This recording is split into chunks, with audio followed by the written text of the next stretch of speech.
Ibu hanya perlu menjaganya saja supaya dia tidak kafir, tidak murtad. Bagaimana cara ibu menjaganya? Itulah mengapa saat menghamilkan itu disuruh membaca Quran, disuruh bersolawat. Dan saat anak itu lahir, bapak mengazankannya ke telinga kanan.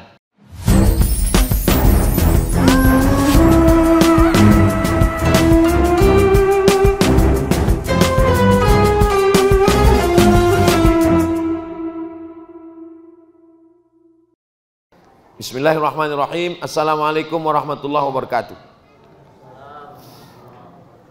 Satu, bagaimana cara menjaga iman, terlebih lagi remaja di era milenial. Anak yang ibu kandung itu lahir dalam keadaan muslim. Ma min mauludin illa yuladu alal fitrah. Setiap anak yang lahir itu dalam keadaan fitrah. Fitrah kata Abu Hurairah artinya Islam, fitratul Islam. Jadi ibu kalau melahirkan anak ibu itu sudah Islam. Ibu hanya perlu menjaganya saja supaya dia tidak kafir, tidak murtad. Bagaimana cara ibu menjaganya? Itulah mengapa saat menghamilkan itu disuruh membaca Quran, disuruh bersolawat. Dan saat anak itu lahir, bapak mengazankannya ke telinga kanan. Nah, itu maknanya tiap hari azan itu masuk ke telinga. Subuh, zuhur, asar, maghrib, isya. Alhamdulillah masjid kita cantik, tak ada halangan lagi. Tidak ada alasan masyarakat sekitar Masjid Istiqomah untuk tidak ke masjid.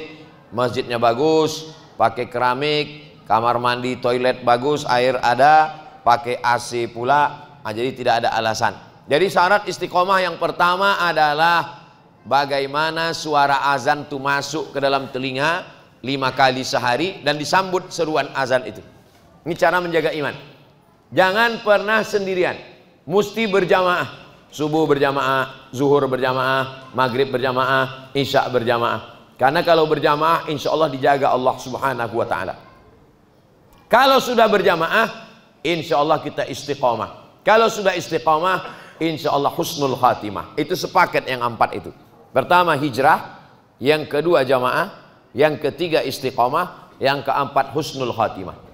Kenapa orang tidak husnul khatimah? Karena tidak istiqomah. Kenapa tidak istiqomah? Karena tidak berjamaah. Kenapa tidak berjamaah? Karena tidak hijrah. Nah, jadi bagi kita yang sudah hijrah bertaubat, kita tinggal menjaganya berjamaah. Setelah berjamaah insya Allah kita istiqomah. Setelah istiqomah kita husnul khatimah. Medsos, kita mesti berjamaah di medsos. Grup-grup WhatsApp-nya grup yang baik-baik. Kalau dia pakai FB, Facebook-nya yang di follow, yang dikonfirmasi yang baik-baik. Kalau dia pakai Instagram, Instagramnya isinya yang bagus-bagus. 5 sekarang dipakai dalam medsos. FB, Twitter, Instagram, Telegram, grup WhatsApp. Nah, itu maksud saya berjamaah. Jadi makna jamaah itu bukan hanya berjamaah di masjid, termasuk berjamaah di sosial media. Kalau isi grup itu hanya berkelahi masalah politik, berkelahi hanya masalah keluarga, keluar dari situ, cari grup-grup yang kira-kira isinya tausiah, mengingatkan kita kepada kebaikan, yang membuat kita kepada baik. Nah, jadi 4 itu kuncinya. Hijrah, berjamaah, istiqomah, husnul khatimah, insya Allah.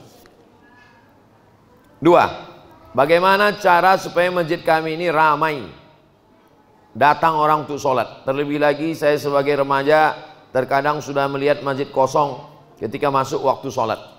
Masjid dibuatkan paling tidak 3 kali pengajian. Yang pertama pengajian akidah, yang kedua pengajian fikih, yang ketiga pengajian akhlak. Kalau bisa dibuat dari maghrib ke isya. Pengajian akidahnya pakai buku, jangan lagi ceramah tak tentu arah. Pengajian akidah pakai buku Akidah Ahlus Sunnah Kiai Haji Idrus Ramli. Kalau di Pondok Mahat Az-Zahra kami di Riau itu saya bacakan khatam ke santri. Tulis saja di internet Akidah Ahlus Sunnah Kiai Haji Idrus Ramli. Isinya sifat 20 wujud kidam bako, pakai bahasa Indonesia. Fikihnya pakai bahasa Indonesia, namanya Fikih Islam Sulaiman Rashid. Harganya 40.000 dulu. Nah, itu dibeli, jamaah punya supaya mengaji. Sedangkan akhlaknya bagus, akhlak ditulis oleh Buya Hamka. Judulnya Akhlak Tasawuf Modern. Tasawuf modern ini bercerita tentang akhlak membersihkan hati dari hasad, dendam, kesumat. Ini bagus dikaji. Ada yang tidak perlu tabligh akbar, maulid Nabi, Isra Mi'raj itu setahun sekali. Tapi pengajian di masjid mesti ada. Habis subuh paling tidak dibacakan satu hadis dari Riyadhus Shalihin. Sahih Bukhari, Sahih Muslim, Sunan Abi Daud, Sunan Nasai, Sunan Tirmidzi, Sunan Ibnu Majah, itu hadis-hadis itu dirangkum dalam Sahih Bukhari. Nah, jadi buka Sahih Bukhari, diringkas nanti itu semua dalam kitab Riyadhus Shalihin. Sudah ada terjemahnya bahasa Indonesia. Jadi habis sholat bacakan satu hadis. Nah, ini semua untuk mengaitkan hati jamaah. Lalu kemudian hari-hari besar Islam buat perlombaan. Maulid Nabi, Isra Mi'raj, Nuzul Quran, pengajian ibu-ibu sore Jumat. Nah, jadi ibu-ibu dibuatkan pengajian khusus sore Jumat. Kalau di tempat kami di Riau itu dibuatkan pengajian ibu-ibu pada asar. Habis asar baca Yasin hari Jumat, habis itu tahtim tahlil, habis itu ceramah ustadz, habis itu tanya jawab. Saya mengisi sekali, yang 3 kali lagi ustadz-ustadz yang lain. Nah, jadi masjid tidak hanya sebagai tempat sholat, tapi orang ada belajar menuntut ilmu. Nah, ini semua insya Allah membangkitkan semangat untuk meramaikan masjid. Bagaimana cara mengajak orang tua yang sibuk dengan pekerjaannya hingga lupa dengan akhirat? Nah, jadi fenomena dulu banyak orang tua yang bingung menengok anaknya tak sholat. Sekarang dari beberapa kertas pertanyaan dari tadi malam, tadi pagi sampai sekarang nih, kalau saya tengok fenomena lain, anaknya sholat, orang tua tak sembahyang. Jadi kenakalannya sekarang bukan kenakalan remaja, kenakalan ayah-ayah. Remajanya sudah banyak baik, sudah banyak hijrah, sudah banyak taubat karena medsos ini. Mereka mengaji melalui YouTube, orang tuanya pula yang tak sembahyang. Aja bagaimana cara menghadapi orang tua yang tidak baik? Maka tetap mengajak. Kalau kebetulan ayahnya baik, anaknya tak baik, itu nasibnya sama dengan Nabi Nuh. Nabi Nuh baik, anaknya Kan'an tak baik. Kalau kebetulan anaknya baik, ayahnya tak baik, itu nasibnya sama dengan Nabi Ibrahim. Nabi Ibrahim itu ayahnya tak baik, namanya Azar, penyembah berhala, pencetak berhala, pembuat patung. Tapi Nabi Ibrahim tetap mengajak kepada perbuatan baik. Jadi orang-orang tua ini tetap diajak dengan cara yang santun, didoakan kepada Allah sampai akhirnya dia mati. Setelah dia mati dikirimkan doa, tidak untuk dilawan dan lain sebagainya. Ini tentang menghadapi sibuk dengan pekerjaan.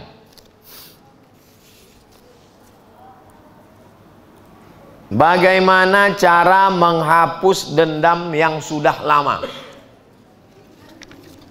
Pertama, bangun malam,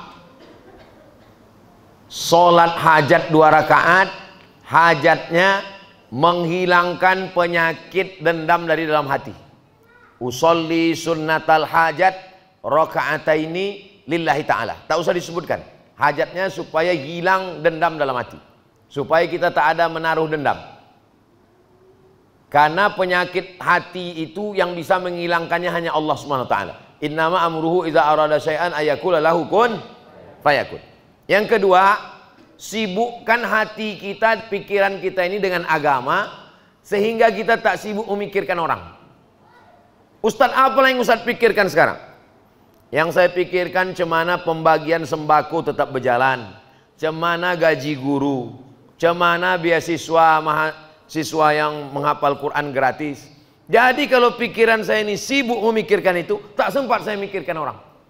Jadi banyak juga orang datang ke saya, Ustadz, itu kemarin tamu Ustadz yang Ustadz berfoto sama dia itu kami tengok Ustadz posting, iya, itu kan yang ngejek Ustadz dulu, aku tak ingat lagi udah. Itu yang kemarin datang ke rumah Ustadz yang berfoto sama Ustadz, itu kan orang tak baik Ustadz, aku tak ingat. Aku tak sempat memikirkan orang, saking kan sibuknya pikiranku memikirkan. 200 paket sembako mesti lanjut, anak santri setahun 25 gratis, sekarang udah masuk tahun keempat. Pembangunan asrama 36 kamar lantai, yang di kisaran pula lantai 2, belum lagi memikirkan sana, memikirkan sini. Ini pula keliling lagi 3 malam, malam Sabtu, malam Ahad, malam Senin 14 Februari jamaah mesti diingatkan untuk calon anggota legislatif Kabupaten Asahan mesti memilih Hajah Nur Aini nomor 3. Itu tak sempat mikirkan orang. Jadi kalau ada orang berpikir mau dendam, itu dia tak ada pikiran lain. Sibukkanlah pikiran ini sehingga kita tak sempat memikirkan orang lain. Full isi kepala kita sehingga tak ada sempat lagi menaruh dendam, sakit hati dan lain sebagainya. Nah, ini cara diantaranya. Pertama usaha dari kita, kedua adalah meminta kepada Allah Subhanahu wa ta'ala. Sebentar lagi kita akan menyambut tarawih. Bagaimana kalau kita masbuk dalam tarawih tapi kita belum sholat isya? Bisakah kita mengikuti imam yang sedang sholat sunat? Masuk ke dalam masjid, imam sholat tarawih, lalu dia ikut sholat tarawih. Usolli sunnatat tarawih rakaataini lillahi ta'ala, Allahu Akbar. Selesai sholat tarawih baru dia sholat isya. Sholat tarawihnya batal, karena sholat tarawih itu adalah sholat yang dilaksanakan sesudah sholat isya. Tidak boleh sholat tarawih sebelum sholat isya. Sholat isya dulu baru sholat tarawih. Masuk dia ke dalam masjid, imamnya sholat tarawih, dia di belakang. Usolli fardal isya arba'a raka'atin ma'muman lillahi ta'ala. Imamnya sholat tarawih, dia sholat isya, ikut dia. Apakah sah dia menjadi makmum ini sholat isya padahal imamnya sholat tarawih? Menurut mazhab Maliki tak sah. Karena dalam mazhab Maliki imam dengan makmum mesti sholatnya sama. Kalau imamnya sholat sunat, makmumnya sholat sunat. Kalau imamnya sholat wajib, makmumnya mesti juga sholat wajib. Sekarang saya masuk ke dalam masjid. Saya masuk ke dalam masjid, musafir mau balik ke Pekanbaru. Lalu ada nampak saya orang sholat. Saya tepuk bahunya. Saya pun ikut sholat. Allahu Akbar. Selesai sholat dia bilang, "Bapak tadi sholat apa?" Aku bilang, "Aku sholat zuhur." Lalu kata imam tuh, "Mohon maaf Pak, saya tadi sholat ba'diyah." Imamnya sholat ba'diyah, saya sholat zuhur. Pertanyaannya, sahkah sholat zuhur saya? Menurut mazhab Maliki tak sah. Menurut mazhab Syafi'i sah. Sah imam sholat sunat, makmumnya sholat wajib. Mana dalilnya? Dalilnya dua. Dalil pertama, Nabi sholat dengan jamaah. Selesai sholat Nabi pulang ke rumah, sahabat Nabi duduk di masjid. Tak lama sesudah itu datang orang kampung. Orang kampung datang berjumpa dengan sahabat Nabi, mereka ingin sholat sama sahabat Nabi. Sahabat Nabi yang sudah sholat tadi maju ke depan jadi imam, dan dia pula sholat di belakang jadi makmum. Orang kampung yang sholat di belakang itu sholat wajib, sedangkan sahabat Nabi yang di depan itu sholat sunat, karena dia sudah sholat 2 kali. Maka sholat makmumnya sah. Kenapa? Karena sholat imam itu sholat sunat, sedangkan makmum itu sholat wajib. Saya tadi sudah sholat asar di rumah.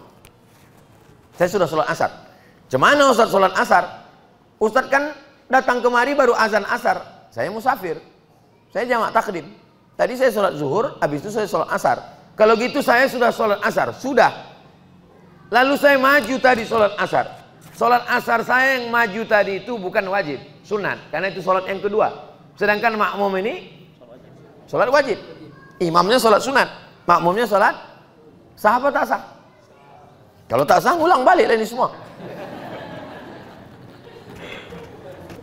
Itu dalil pertama. Dalil kedua, waktu Nabi sedang musafir, perang. Waktu perang itu dibuat barisannya 2. 1, 2. Yang barisan depan sholat sama Nabi, yang barisan belakang megang tombak sama anak panah mengawal, takut Nabi ditembak, dibunuh orang. Selesai salam, barisan yang belakang maju ke depan, yang belakang yang di depan mundur ke belakang menjaga Nabi. Nabi sholat sekali lagi. Sholat yang pertama tadi Nabi sholat wajib. Sholat yang kedua ini Nabi sholat sunat. Makmumnya sholat wajib. Itu dalil bahwa imam sholat sunat, makmumnya sholat wajib, sholatnya sah. Menurut mazhab Syafi'i.